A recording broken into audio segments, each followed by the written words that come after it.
Hello foodies, this is Faisal from and cook Bangla. বাইরে কিন্তু প্রচণ্ড গরম, আর এই গরমে আপনাদের সাথে আমি আজকে শেয়ার করব খুব কুল আর দারুণ রিফ্রেশিং দুইটা সামার ড্রিঙ্কসের রেসিপি। সো আর কথা না বাড়িয়ে let's go to my kitchen and cook. সবার প্রথমে আমি নিয়ে নিচ্ছি 1 লিটার পানি। এর মধ্যে অ্যাড করে দিচ্ছি আধা কাপ লেবুর রস, চিনি অ্যাড করে দিচ্ছি 4 থেকে 5 টেবিল চামচের মতো। অ্যাকচুয়ালি আপনারা ড্রিঙ্কসে কতটুকু মিষ্টি খেতে চান তার উপর ডিপেন্ড করে আপনারা চিনিটা এখানে অ্যাড করবেন। এবার দিয়ে দিচ্ছি 2 চা চামচের মতো বিট লবণ। সবশেষে আমি অ্যাড করছি টালা জিরার গুঁড়া, আর এখানে টালা জিরা গুঁড়া দিয়ে দিচ্ছি প্রায় 2 চা চামচের মতো। এবার আমি সব কিছুকে ভালো করে নেড়ে মিশিয়ে নিচ্ছি।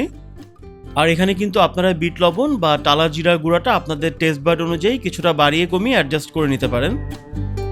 এবার আমি একটা ড্রিঙ্কস জারে কিছু বরফ কুচি নিয়ে নিচ্ছি। এবার আমি ড্রিঙ্কসটাকে ঢেলে নিচ্ছি।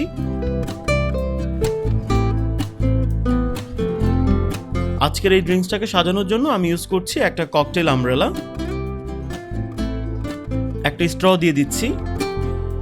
ব্যাস, এই ড্রিঙ্কসটা কিন্তু রেডি হয়ে গেছে।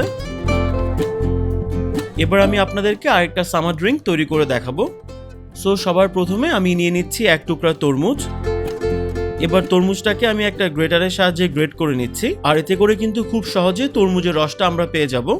আর আপনারা চাইলে কিন্তু ব্লেন্ডারের সাহায্যেও এই কাজটা করতে পারেন। এবার তরমুজের রসটাকে ছেঁকে নিচ্ছি। এবার আমি আরেকটা ড্রিঙ্কস জার নিয়ে নিচ্ছি আর কিছুটা বরফ কুচি অ্যাড করে দিচ্ছি। এবার আমি এখানে দিয়ে দিচ্ছি প্রায় 3 টেবিল চামচের মতো তরমুজের রস। সামান্য কিছুটা ফ্রেশ পুদিনা পাতা কুচি অ্যাড করছি, এখানে প্রায় 1 চা চামচের মতো হবে। এবার আমি শুরুতেই বানানো ড্রিঙ্কসটাকে এখানে ঢেলে দিচ্ছি। এবার এটাকে চামচের সাহায্যে নেড়ে মিশিয়ে নিচ্ছি। আর এই ড্রিঙ্কসটাকে সাজানোর জন্য আমি ইউজ করছি একটা তরমুজের স্লাইস, সাথে দিয়ে দিচ্ছি একটা ককটেল আমব্রেলা। ব্যাস, এই ড্রিঙ্কসটাও ডান।